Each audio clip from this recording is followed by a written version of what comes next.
अस्सलाम वालेकुम एवरीवन। बिस्मिल्लाहिर्रहमानिर्रहीम। Let's start. और हम आज नया चैप्टर स्टार्ट करने जा रहे हैं। The chapter is all about mechanical sensors. हमने पिछले लेक्चर्स के अंदर थर्मल सेंसर्स को कवर किया था।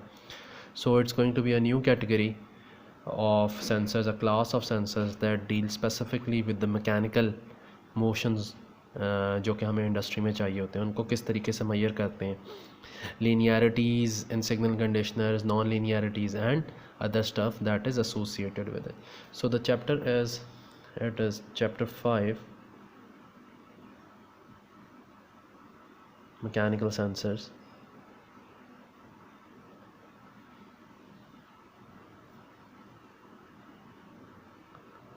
मैकेनिकल सेंसर्स डील किस चीज़ में करेंगे हम? We will specifically be looking for जिन चीज़ों में मैं इंटरेस्टेड हैं, दैट इज़ डिस्प्लेसमेंट,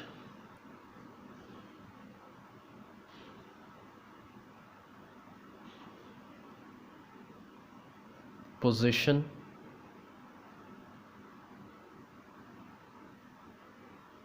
लोकेशन। ठीक है जी। वट यू वांट इज़ कि कोई मैकेनिकल मूविंग पार्ट है, यू वांट टू नो कि वो कितना डिस्प्लेस कर गया है, किस पोजीशन पे है, लोकेशन क्या है, and other things. Then we will, हमें ये तीन चीज़ें पता लगानी है ना। फॉर दीज थिंग्स हम जो चीज़ें यूज़ करेंगे, ठीक है, one of the most important and interesting that is LVDT, linear voltage differential transformer. ठीक है, how we use LVDT to measure displacement, position और लोकेशन, और we also use simple potentiometric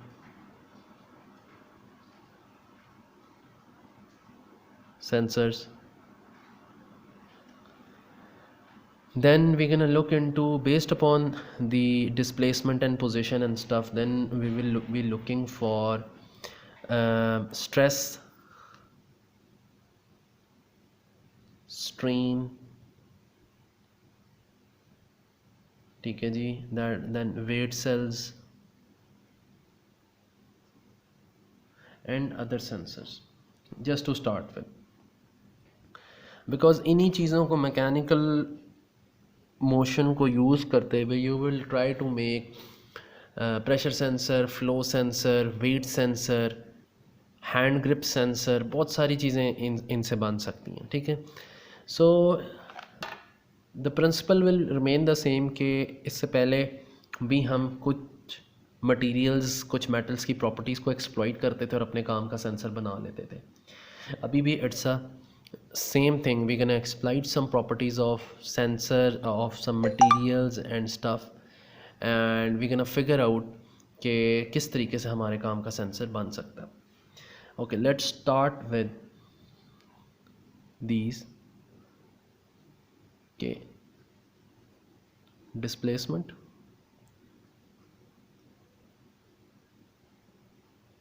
location and position, ये चीज़ें किस तरीके से major हो सकती हैं। इसके अंदर let's jump to the very first category, that is potentiometric sensor.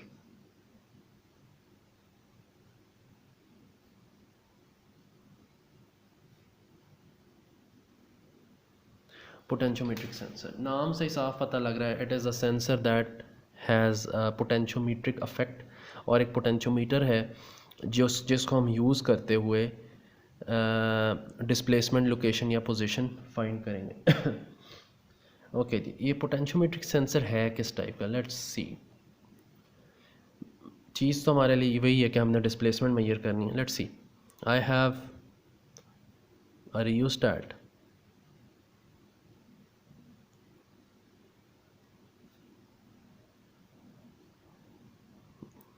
ये मेरे पास फिक्स्ड आर है, फिक्स रेजिस्टेंस आर, और ये इसके ऊपर, इसके साथ मैंने एक मैकेनिकल सपोर्ट लगाई यहाँ पे। ठीक है, एक मैकेनिकल सपोर्ट लगी इधर, ठीक हो गया. And we have a arm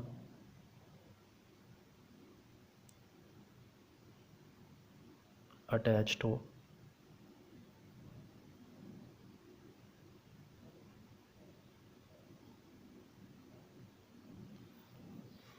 now this is contact point और ये कांटेक्ट पॉइंट फ्रीली मूव कर सकता है इस एंड तक, इस एंड तक. सो now what will happen is कि ये कांटेक्ट पॉइंट अगर इधर है, इस पॉइंट पर है, तो आपको कुछ और रेजिस्टेंस मिलेगी, और अगर कांटेक्ट पॉइंट इस पॉइंट पर है तो कोई और रेजिस्टेंस मिलेगी. इनफैक्ट यू कैन हैव अ मिन एंड अ मैक्स और मिन और मैक्स पॉइंट डिपेंडिंग अपॉन आपने कौन से दो पॉइंट्स लिए हैं. So I have 3 points here, A B and this is going to be a C point with a wire attach, जो कि मुझे कहीं से भी मिल जाएगा. ठीक है जी. अच्छा, अब होगा क्या कि जी मैं I want to measure the position, I want to measure the displacement और location of a device on certain thing. ठीक है, कि आर्म कितना राइट या कितना लेफ़्ट के ऊपर मौजूद है. ठीक है, ये मैंने फिगर आउट करना है. तो फॉर देट रीज़न जो भी चीज़ होगी उसको मैं यहाँ पर अटैच कर दूँगा. ठीक है, जस्ट एज एग्ज़ाम्पल इंजन के पिस्टन के साथ ऊपर ही अटैच हुआ हुआ फ्रॉम द अपर एंड और लोअर एंड वट एवर, और ये चीज़ अप एंड डाउन मूव कर रही है. At every single point I will be knowing कि मेरे पास उस पिस्टन की पोजीशन क्या है, और any sort of a mechanical motion. ठीक है, कि उसकी पोजीशन क्या है. So this is how you measure it. Now what was that? It was a straight line movement.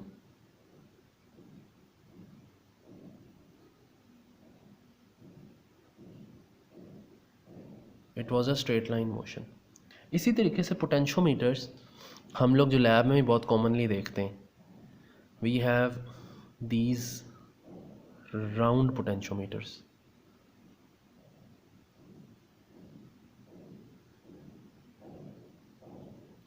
Point A, point B and a needle in between,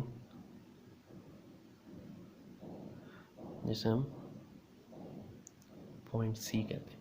Now this needle can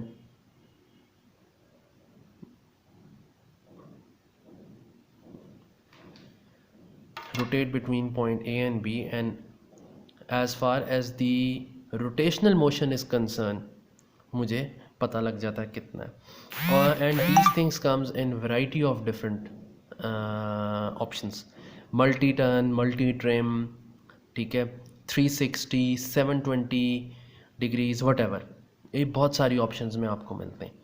so these are just 2 of the different methods जिनसे हम position, location या displacement को measure कर सकते हैं. It can be rectilinear और the straight line, और it can be the angular और the circular motion.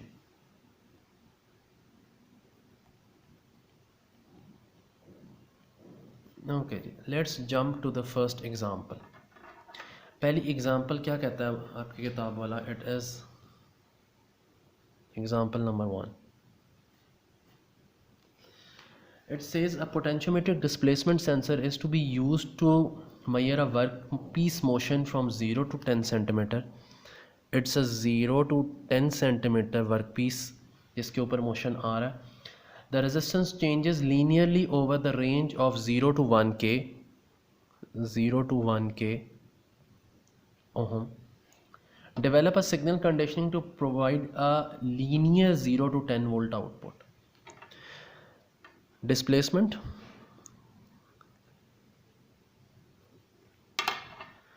sensing 0 to 10 volt, output required. Okay, एक आसान सा तरीका तो बड़ा सीधा सा ये हो सकता है कि आई यूज़ अ वोल्टेज डिवाइडर, ये एक मैंने फिक्स रेजिस्टेंस लगाई, ये मैंने आर सेंस लगाया और यहाँ से वी आउट ले लिया। But we have a problem. Problem ये है कि किताब वाले ने कह दिया कि output required is linear between 0 and 10. V out in this case, that is R sense over R sense plus R into V of n is non-linear. तो ये तो नहीं हो सकता. So this solution is wrong. So अब क्या करें? Okay, let's jump to the, or let's make a linear solution जो कि किताब वाला मांगता है.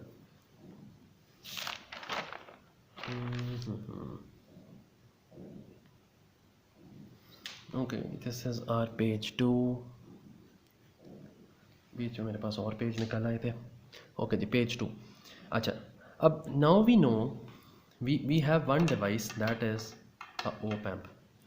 If you remember, op amp का output, op amp in a inverting feedback method, हमारे पास जो आउटपुट बनती है, it is V out is equals to minus R2 over R1 of V in, right? This is it. लेकिन इस expression के अंदर एक बड़ी इंटरेस्टिंग चीज़ ये है कि if I change the feedback resistance that is R2, R of F को, R2 को अगर मैं चेंज करूँ, the output varies linearly with the change in R of 2, right? Output जो है मेरे पास लीनियरली चेंज हो रहा है with R2. So let's make a solution based on the change in R2. मैं ऐसे करता हूँ कि आई विल यूज़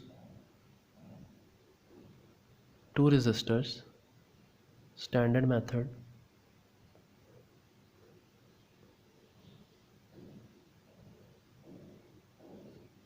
इसे मैं कह देता हूँ R of sense एंड इसे मैं कह देता हूँ R. ठीक है जी. ये जो अब मैं यूज़ करूँगा, this will give me a linear output. लेकिन एक तो ये जो नेगेटिव साइन आ रहा है, इस नेगेटिव साइन से जान छुड़ानी है मैंने. ठीक है. So let's work with it. What I want is V out मुझे कितना चाहिए, 10 माइनस साइन यही लिया है. R2 मेरे पास मैक्सिमम कितना है, 1000 डिवाइडेड बाय R कांस्टेंट छोड़ देता हूँ और यहाँ पर एक माइनस 5.1 वोल्ट्स अप्लाई कर देता हूँ. दैट इज़ V ऑफ इन. ठीक है, that is V of in. Minus क्यों अप्लाई किया है, यानी आपको मेरे लिए तो V इन ये है ना, V in, to get rid of this minus sign. Inverting का प्रॉब्लम है ये. So R comes out to be 510 ohm, right. अब दूसरा मुझे 5.1 वोल्ट भी चाहिए, तो इसी सर्किट को मैं रीड्रॉ करता हूँ थोड़ा सा. 510 ओहम्स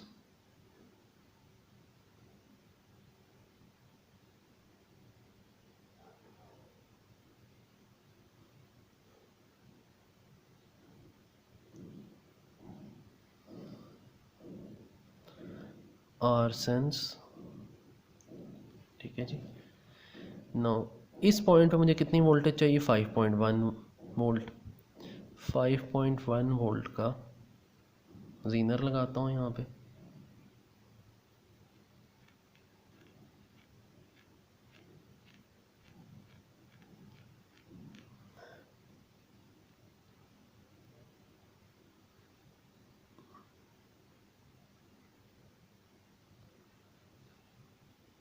टू 250 ओम रेजिस्टेंस के जीनर जो है वो पावर को एक्सीड ना करे, एंड -15 वोल्ट्स. इनफैक्ट एक मिनट, सॉरी, क्योंकि -15 वोल्ट्स लगाए मैंने, तो यहाँ पे जीनर की डायरेक्शन नीचे वाली साइड पर आएगी.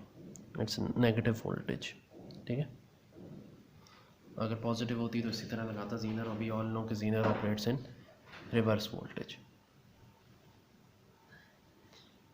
Zener operates in reverse voltage. So I have a constant 5.1 volts available at this point, और आगे मैंने दोनों कैलकुलेशंस की हुई हैं. Now if R sense goes to maximum 1000 ohms, तो आउटपुट विल बी 10 volts. ये मैंने सोल्यूशन किया हुआ है. And if R sense gets back to zero, output will be zero. And we know कि ये रिलेशन आपस में लीनियर है. So I will have a 0 to 10 voltage output that will be linearly distributed between 0 and 1000 ohms. That represents 0 and 10 centimeter of the example of the problem that was presented to us, और ये उसका solution बनता है.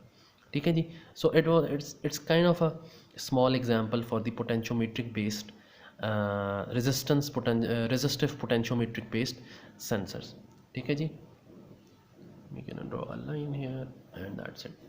So the next type of displacement, position and location based sensors are, we're going to call them 2.2 and very interesting, capacitive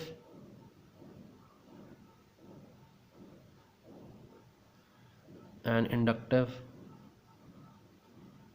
sensors. कि capacitive और inductive sensors इसमें किस तरीके से behave कर सकते हैं. We all know capacitor is nothing but a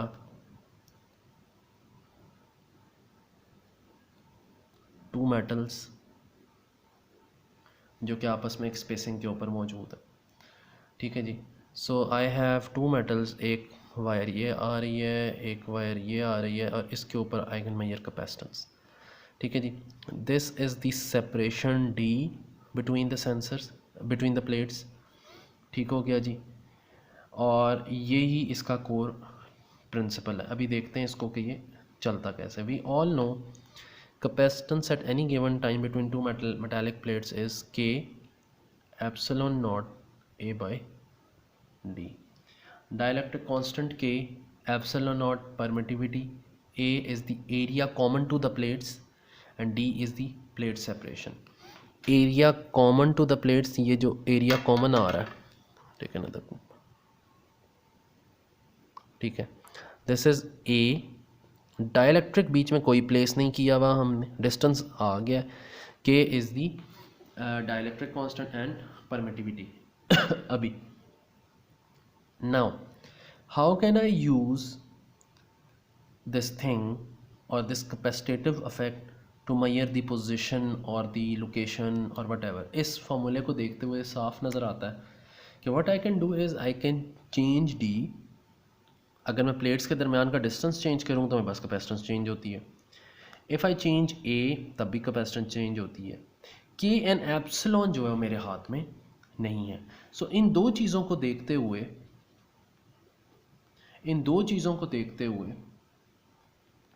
let's make a sensor out of it. Number one, if I change D,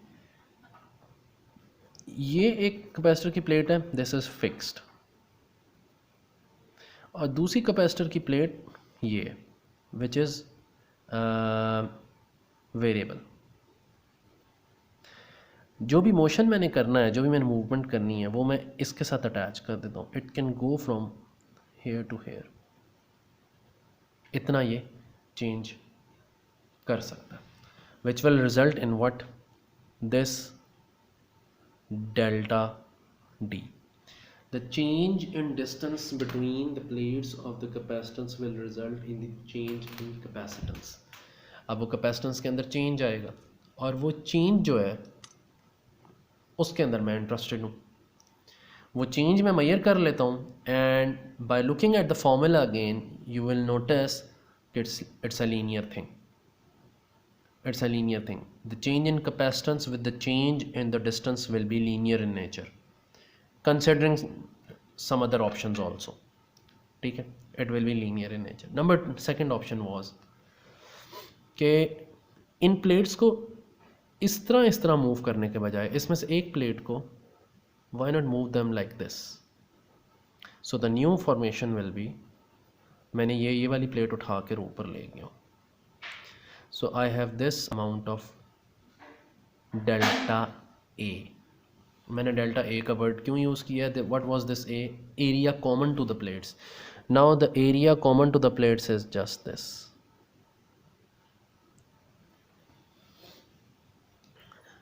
ठीक है, the area common to the plates is simply this. Okay fine. Again it's a linear in nature.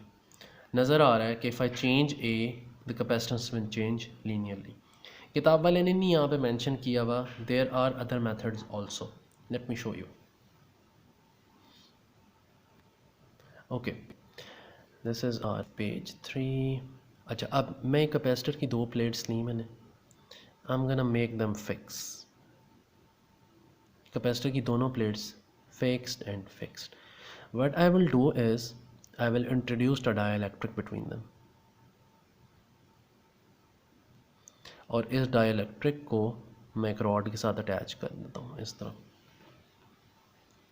It can B move between like, इसको बिल्कुल नीचे तक ले आऊँ. ठीक है, ये मैक्सिमम ऊपर है. और इसको अगर मैं इस पॉइंट को, इस कर्सर को बिल्कुल नीचे तक तो ले आऊँ, तो the new figure will be something like this. कि मेरे पास डाइलेक्ट्रिक कांस्टेंट जो है वो, डाइलेक्ट्रिक मटेरियल जो है वो बिल्कुल बाहर आ चुका है. The new equation of C is K epsilon naught epsilon R D by A और ए बाय डी.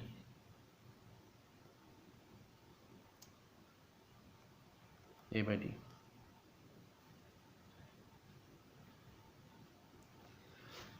कर क्या रहा हूँ? I am changing the value of epsilon r. ठीक है, it's the change in epsilon r that will result in change in capacitance. और if you ask me, industry में सबसे ज़्यादा ये यूज़ होता है. और इसकी एक मज़े की एग्जांपल देता हूँ. गाड़ियों में तो ये चीज़ यूज़ नहीं होती, एयरक्राफ्ट्स में ये चीज़ यूज़ होती है. और लार्ज स्केल के ऊपर ये मेथड यूज़ होता है. ये एक पाइप है.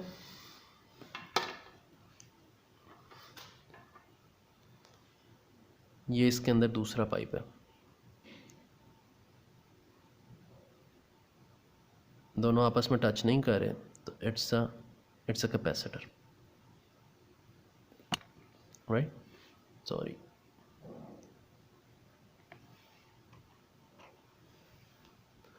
It's a capacitor. एक C1 ये और C2 ये, यानी इसके दो टर्मिनल्स ये रहे.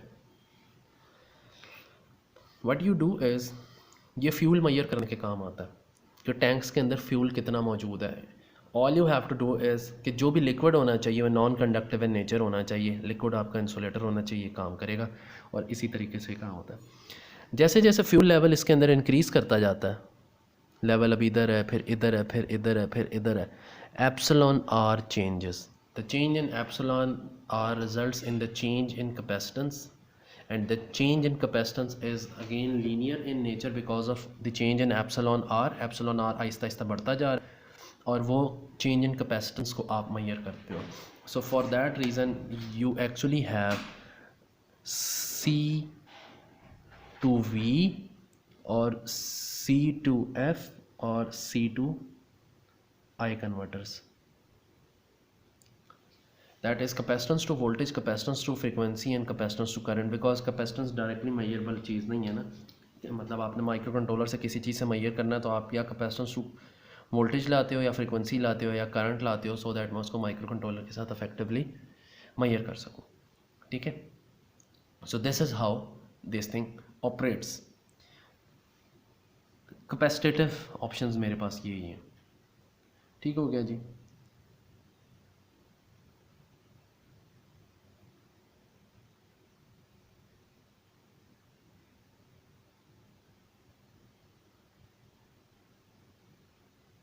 अच्छा, एक और ऑप्शन भी है कैपेसिटिव की हमारे पास, दैट इज इससे मिलती जुलती है.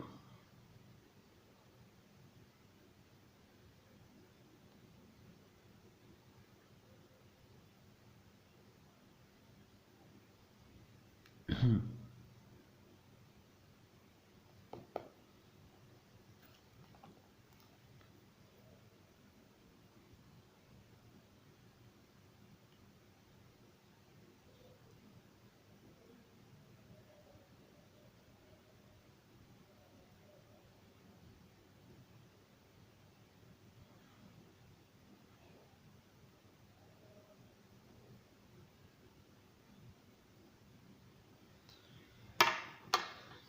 Plate 1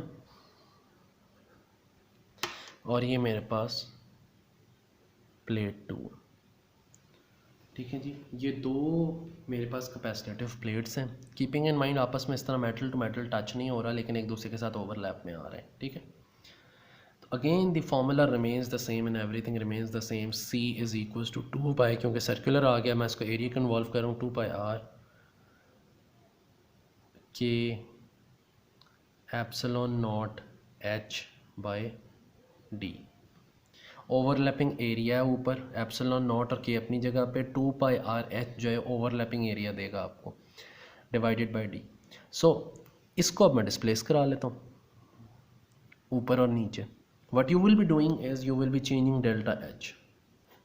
So now with the change in delta H you can have delta C. delta C मेरे पास आ गया, delta C मैं मेजर कर सकता हूँ। I can now know कि मेरे पास डिस्प्लेसमेंट क्या थी, ठीक है। So this is how these sensors operate. Delta C results, delta C जो मैं मेजर करूँगा वो जाएगा डेल्टा H की चेंज में, और delta H is directly linked with the displacement जिससे हम मेजर करने की कोशिश करें। There is a example attached with the diagram, that is example 2। Example 2 आप लोगों ने DIY डू इट योरसेल्फ होगा जी।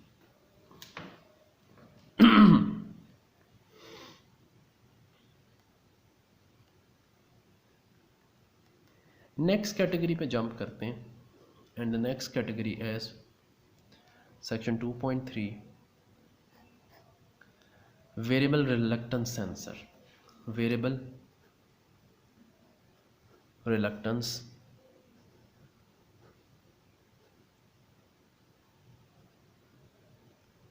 सेंसर।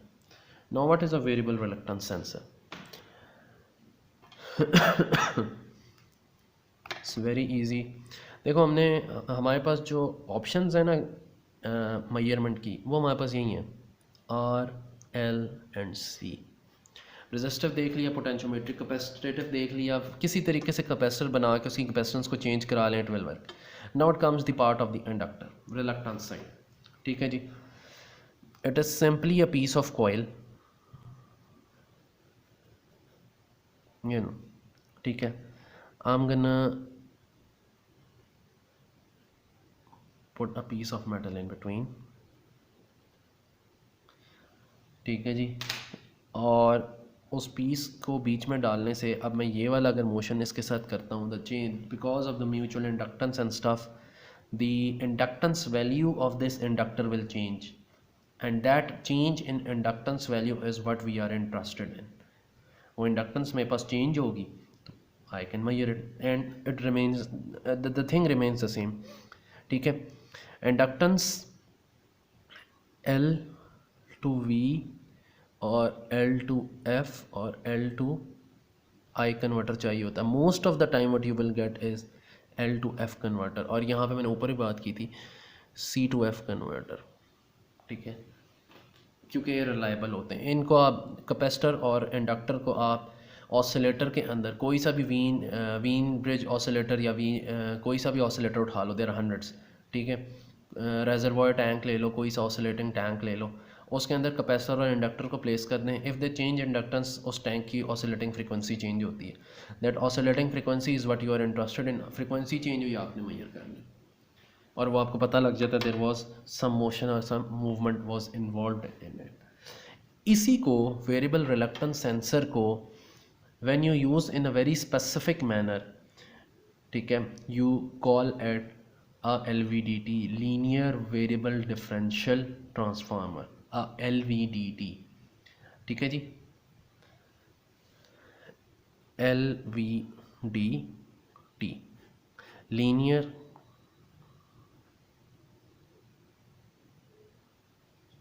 Voltage differential transformer. इसका जो एग्जैक्ट मेथड है, जिस तरीके से बनता है, ये मैं अभी आपको दिखाता हूँ। वी कैन मेक इट, ठीक है। ये तो just it was just a mutual reluctance based और म्यूचुअल इंडक्टेंस बेस्ड सेंसर, ठीक है जी। So now move forward to the next page. Okay, so now what is LVDT।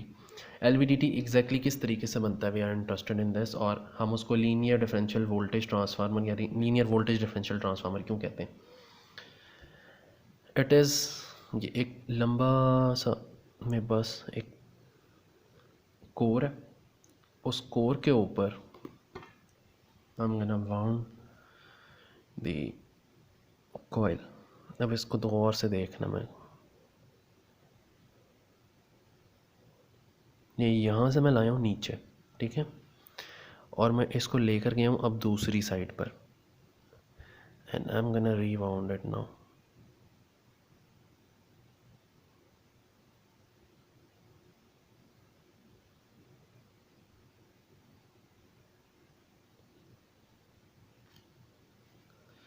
एक साइड पे मैंने इसे क्लॉकवाइज वाउंड किया, दूसरे साइड पे मैंने इसे एंटी क्लॉकवाइज वाउंड किया, ठीक है। इसके अंदर नॉच डिफरेंस आता है, ओके फाइन। मेरे पास जो 2 पॉइंट्स हो गए मेरे इसके, वो ये आ गए। अब यहाँ पे इसके ऊपर बीच में एक एक्साइटेशन कॉइल होती है,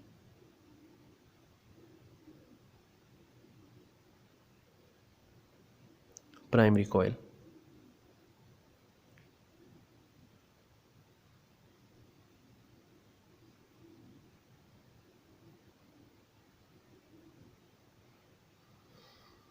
AC source,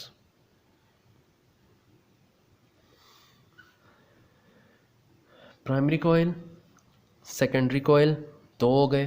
primary coil excited है। नाउ व्हाट, बीच में इसके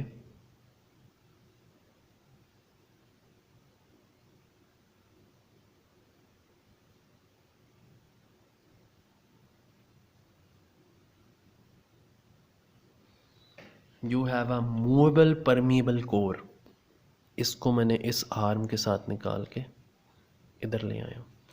ये कोर यहाँ से लेके समथिंग लाइक दिस, इस कोने से लेके इस कोने तक मूव कर सकती है। बिल्कुल एक्सट्रीम यहाँ तक लाया हूँ मैं, और बिल्कुल एक्सट्रीम दूसरे कोने तक लेकर आया हूँ। इसके अगेंस्ट मुझे वोल्टेज क्या मिलेगी, और वो वोल्टेज कहाँ पर मिलेगी, ठीक है जी। इन 2 पॉइंट्स के ऊपर जो मैं वोल्टेज मेजर करूँगा, it will be something like this. बिल्कुल लीनियर, बिल्कुल एंड में जाके हल्का सा नॉन लीनियर बिहेवियर, बिल्कुल लीनियर, बिल्कुल एंड में जाके हल्का सा non linear behaviour. We operate in these parts, हम इस पार्ट के अंदर ऑपरेट करते हैं।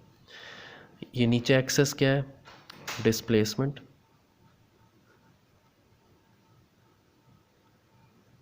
ठीक है, this is this and this is mean 0, और ये वाई पे मेरे पास क्या voltage. So if I move towards the positive X axis तो मेरे पास वोल्टेज आती है, ठीक है, and if I move towards negative X axis तो मेरे पास दूसरी तरफ वोल्टेज आती है। So this motion that produces a linear voltage is what I'm interested in। अच्छा, अब there is a very interesting point, और इंडस्ट्री इसके पीछे भागती है। R versus C versus L, इनमें से कौन सा सेंसर बेहतर है? Well, for all I know सबसे कम ये यूज़ होता है, and there is a very good reason for it. It's a contact based sensor. Contact. और सी और एल जो हैं ये कॉन्टैक्टलेस सेंसर्स हैं.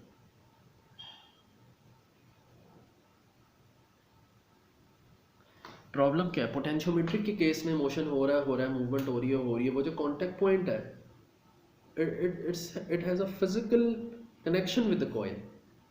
ख़राब हो जाता है, वेयर एंड टेयर ज़्यादा है, रिलायबिलिटी कम है. But in case of the capacitive and inductive sensors there is no contact point. कोई फिजिकल कॉन्टैक्ट नहीं है, दे आर कॉन्टैक्टलेस सेंसर्स. इसीलिए industry tends to prefer C और एल बेस्ड सेंसर्स. ये सी और एल बेस्ड सेंसर्स के साथ काम करना पसंद करते हैं. ठीक है जी. So these are the 2 to 3 things जो कि इन सेंसर्स के बारे में इंटरेस्टिंग है काफ़ी. मैंने पहले ही कहा था we will be exploiting a different properties of the materials and हम फिगर आउट करते हैं कि हम चाहते क्या हैं. Just gonna give you one more example and then LVDT के की सिग्नल कंडीशनिंग की तरफ आता हूँ मैं. रिमेंबर हमने पहले पीछे प्रोजेक्ट्स भी किए हैं काफ़ी सारे, और डीएलडी में और उसके आसपास हम किसी ज़माने में बनाते होते थे metal detector. How metal detectors work? Metal detector work simply on the basis of mutual induction. आपने एक कॉइल बनाई हुई है इसी तरीके से, ठीक है. एक कॉइल बनाई हुई है आपने, और आप उसे ज़मीन पे जो है ना इस तरह स्कैन कर रहे हो. मेटल उसके करीब आया, म्यूचुअल इंडक्टेंस के अंदर चेंज आया. The change in mutual inductance created a change in inductor value. Inductance में चेंज आया. वो एक ऑसिलेटर सर्किट के अंदर लगा हुआ था इंडक्टर जो ओरिजिनल था, जो जिसे हम मेटल डिटेक्टर कह रहे थे. The change in inductance causes that oscillator circuit to change its frequency. The change in frequency is what tells you कि metal has been detected. जितनी ज़्यादा फ्रिक्वेंसी की में चेंज होगा उतनी ज़्यादा इंटेंस बीप होती है. ठीक है. दैट इज़ वाई के ये जो वॉक थ्रू गेट्स होते हैं आपके, they work on the same principle. If you have a metal, आप उसके बीच में से गुजरते हो, उसके सेंटर में से गुजरते हो ना, आप कोर के अंदर परमिएबल मटेरियल का चेंज होता है. ठीक है. परमिएबल चीज़ बीच में से गुजरी है, चेंज हुआ, म्यूचुअल इंडक्टर ने पिक किया, और जो साथ टैंक सर्किट लगा हुआ है इट इंस्टेंटली रिकग्नाइज्ड कि there is a change in frequency. अच्छा, अब आ जाते हैं कि ये जो वोल्टेज ग्राफ मैंने बनाया है, वोल्टेज ग्राफ एक्चुअली बनता कैसे. ठीक है. इट इज़ नॉट सिंपल कि मैं वहाँ पे डीएमएम लगा के बैठ जाऊँ तो मुझे ये चीज़ मिल जाएगी. There is a very simple bipolar signal conditioner जो कि हम इसके साथ लगाते हैं, और फिर हमें जो है इसकी ये वाली वोल्टेज मिलती है. सो मैं इसी सर्किट को ज़रा सिंपल करके बनाने लगूँ.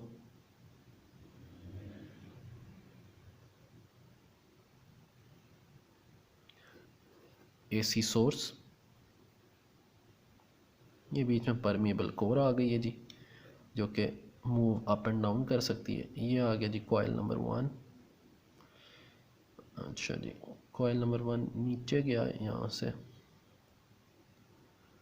रिकॉइल हुआ, वापस इधर. Diode resistance, output, diode resistance, output. इन दो के दरमियान में हम गना पुट इन अ कैपेसिटर. ठीक है जी. And these 2 points are now my differential output.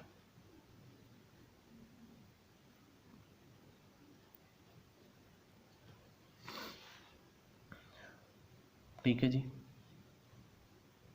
ये क्या है जी? Simple differential DC output.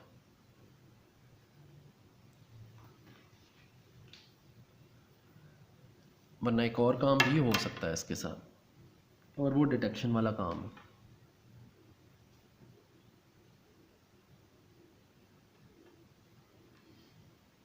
Now what is that? जो मैं चेंज इन डिटेक्शन की बात कर रहा हूँ, लेट्स मेक दिस। यही मेरे पास कॉयल आए, डिफरेंशियल आउटपुट आई, डिफरेंशियल आउटपुट मैंने ली, I am gonna put it to a phase detector, phase shift detector. ज़रा चेंज इन इंडक्टेंस हुई है तो वेव फॉर्म फेज चेंज करती है, और फेज चेंज के अंदर जो है वो पकड़ा जाता है। That phase change goes through A amplifier, amp, और उसको जो है मैं मेजर करता हूँ। और इस फेज शिफ्ट डिटेक्टर की आउटपुट जो है it goes to the oscillator. It's not the output actually, जो ऑसिलेटर वहाँ चल रहा होता है, आपको रेफरेंस भी तो चाहिए ना। It is in fact on the this side कि जो ओरिजिनल वेव फॉर्म थी और जो परमिएबल कोर की वजह से जो फ़र्क आया है उसमें कितना डिफरेंस है। So that is it. यहाँ पर गया, ठीक है, ओरिजिनल ऑसिलेशंस थी, ये बीच में परमिएबल कोर थी, यहाँ पे आपका सेकेंडरी कॉइल 1, सेकेंडरी कॉइल 2। अब जो चेंज आया इसने जो भेजा था यहाँ पे, और यहाँ भी इसे दे रहा है, और फेज डिटेक्टर से ये देख रहा है कि यहाँ पे कितना चेंज आया। बस that change is enough to figure out कि मेरे पास कोर किस पॉइंट के ऊपर मूव की है, ठीक है। The change in phase and degrees will represent the change in phase and the change in the displacement of the core.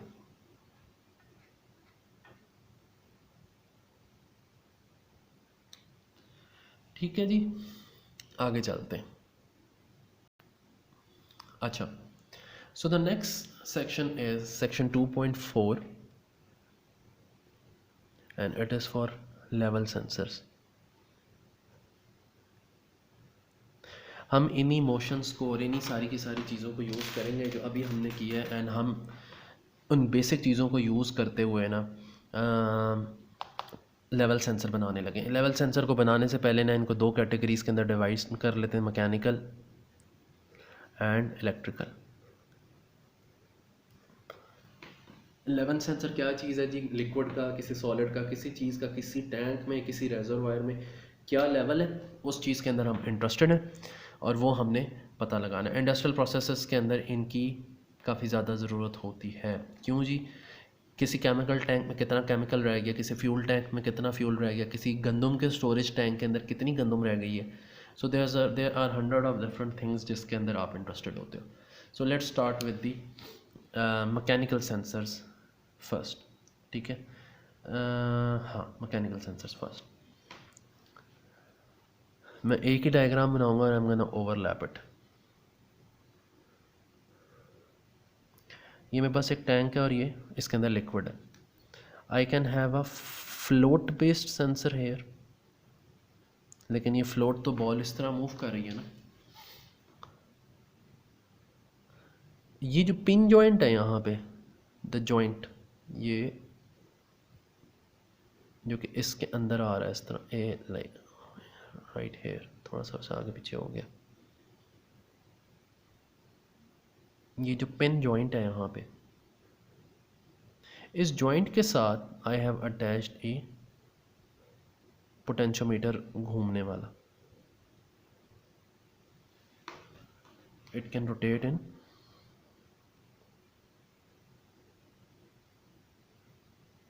This और that direction. So the float ऊपर होगा, नीचे होगा, मेरे पास रोटेशनल चेंज आएगी, उस रोटेशनल चेंज के against में मेजर कर लूँगा। डन। किसी किस्म का प्रॉब्लम नहीं। Mechanical motion. सेकंड ऑप्शन, यहाँ पे एक इस तरह इन्वर्टेड बॉल फ्लोट लगा देता हूँ इसके साथ, and I have a capacitive sensor in between, जो कि इस तरह इसको देख रहा है। इसी पोजीशन पे कैपेसिटेटिव सेंसर भी लग सकता है, इसी पोजीशन के ऊपर इंडक्टिव बेस सेंसर भी लग सकता है, ठीक है। यहाँ पे एलवीडीटी भी लग सकती है।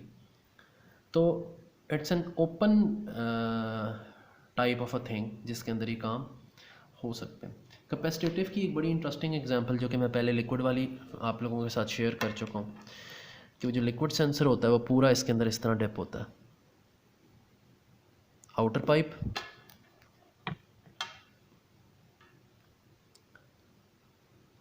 इनर पाइप, और जिस जगह तक लिक्विड आया हुआ है उस जगह तक मेरे पास रिलेटिव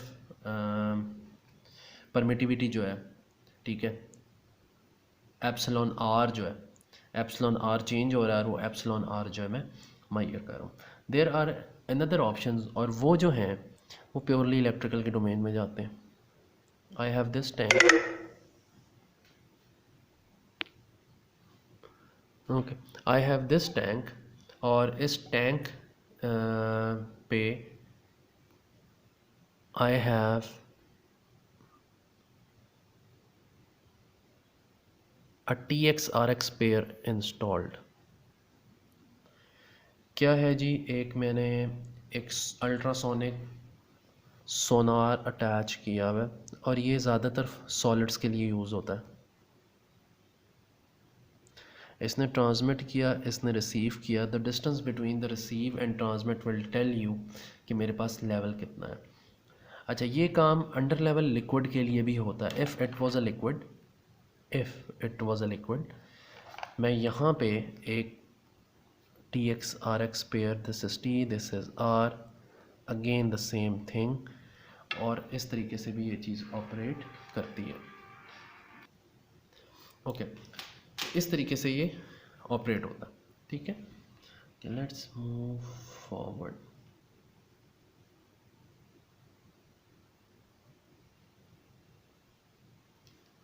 नेक्स्ट कैटेगरी इज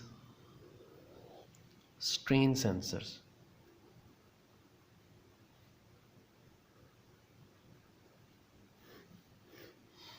अच्छा, ये बड़ा इंटरेस्टिंग चीज़ है। वी हैव स्ट्रेस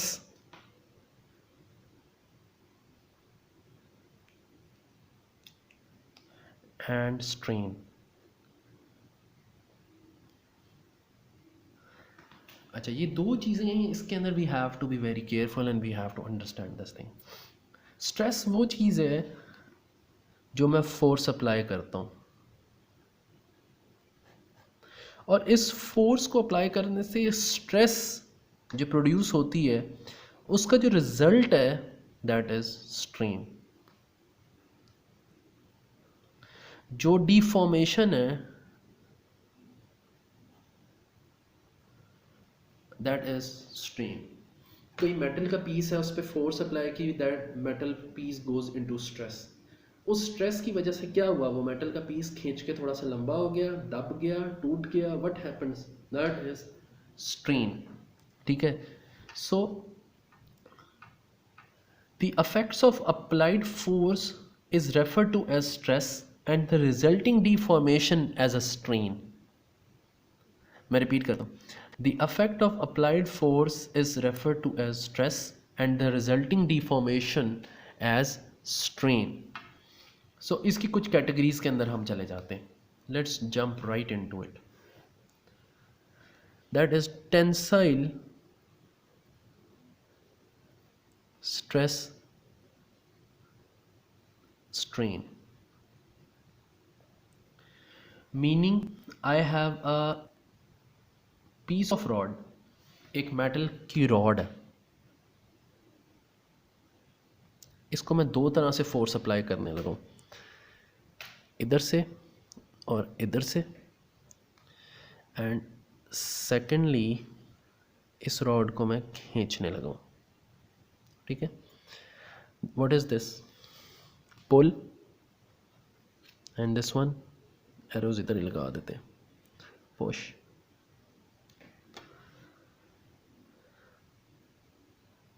अच्छा जी, this one is tensile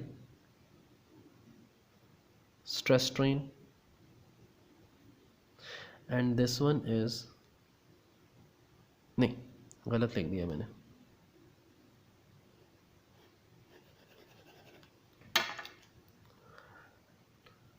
tensile and this is compressional. साफ नज़र आ रहा है, इसको, इस वाले को मैं कंप्रेस कर रहा हूँ और इस वाले को मैं पुल कर रहा हूँ। The compressional is compressional stress strain and the pull is tensile stress and strain, ठीक है जी। So the tensile stress is actually T is equals to force per unit area, F over A. Force applied in newtons and the cross sectional area of the sample in metre square. ठीक है, जो m का standard वो unit है. अच्छा जी, this is stress, right. अच्छा, अब स्ट्रेन पे आ जाते हैं. स्ट्रेस, स्ट्रेन, ये जो मैंने force per unit area apply किया है, इसकी वजह से जो चेंज इन लेंथ है, अगेन इसके अंदर जो मैंने क्या कहा था, डिफॉर्मेशन किस में हो सकती है, लेंथ में. The change in length delta L over L, fractional change in length is the tensile strain. Stress मेरे पास न्यूटन पर मीटर में आता है, ठीक है, न्यूटन पर मीटर स्क्वायर आता है इसका unit. Strain is a unitless quantity. It simply is a fractional value that defines कि इस स्ट्रेस का इस मटेरियल के ऊपर कितना स्ट्रेन आया है. ठीक है जी. Compressional stress force over area, compressional strain delta L over L. Next type is, so the next type is shear stress and shear strain. ठीक है, it is shear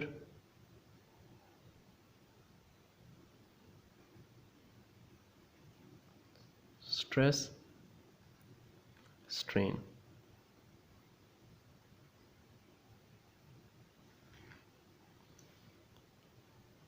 इसके लिए all you have to do is understand this figure. ये मेरे पास एक box है, solid metal है, ठीक है. I am going to apply force in, एक मैंने इसको पकड़ा है यहाँ से और एक पॉइंट पकड़ा है मैंने इसका यहाँ से, F and F. Result will be a deformation like this.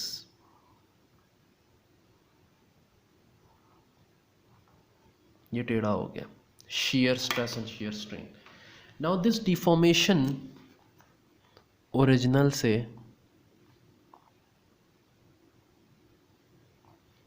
this deformation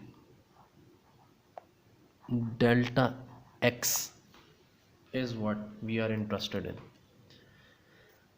ठीक है जी. shear stress remains the same. stress क्या होगी, force per unit area. इसका strain क्या होगा, what will be the strain value, delta x over L. change in length, L क्या है, L ये ओरिजिनल लेंथ थी. इस लेंथ के मुकाबले में ये जो डिफॉर्म होकर टेढ़ा हुआ है, इसकी वैल्यू क्या है. So force per unit area and x over delta x over L. ये मेरे पास shear स्ट्रेस और shear स्ट्रेन आ गया. अच्छा, इसका एक बड़ा इंटरेस्टिंग सा ग्राफ है, वो आपके साथ शेयर करता हूँ. नीचे स्ट्रेस है, विच मीन्स कि मैं कितना इसके ऊपर फोर्स अप्लाई कर रहा हूँ. ये स्ट्रेन है and it goes something like this. आप स्ट्रेस अप्लाई करते रहो करते रहो करते रहो करते रहो, स्ट्रेन उसी तरीके से आता रहता है उसके ऊपर. एक पॉइंट आता है, इट नेक्स. ठीक है, नेक्स यहाँ पे थोड़ा सा रेजिस्ट करता है. ठीक है, आप स्ट्रेस बढ़ाते जाओ, स्ट्रेन नहीं आता. it goes like this and इसके बाद it goes like this and this is a breaking region. यहाँ पे टूटना शुरू हो जाता है. इस पॉइंट को यू से नेक.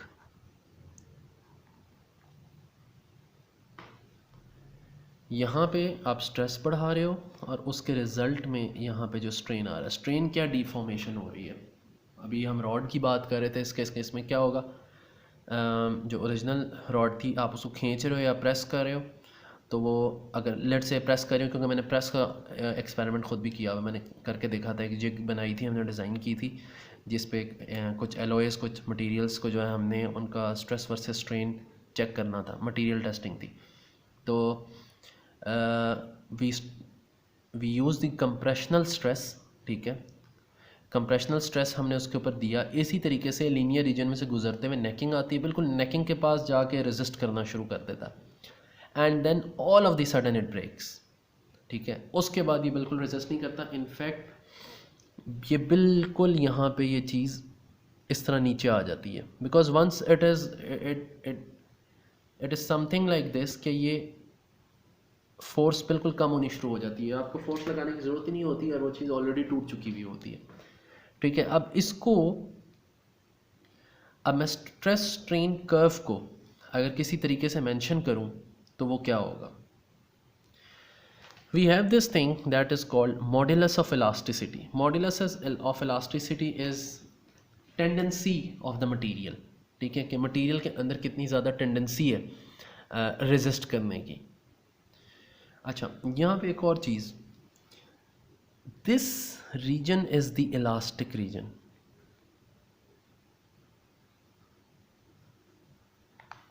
अब इलास्टिक रीजन क्या चीज़ है? इलास्टिक रीजन ये चीज़ है कि you have applied stress to it और वो स्ट्रेन हुआ भी है, लेकिन if you remove that force वो मटेरियल वापस आ जाता है। It's not a permanent deformation. लेकिन if it is a permanent damage, permanent deformation, तो आप इलास्टिक लिमिट क्रॉस कर चुके हो।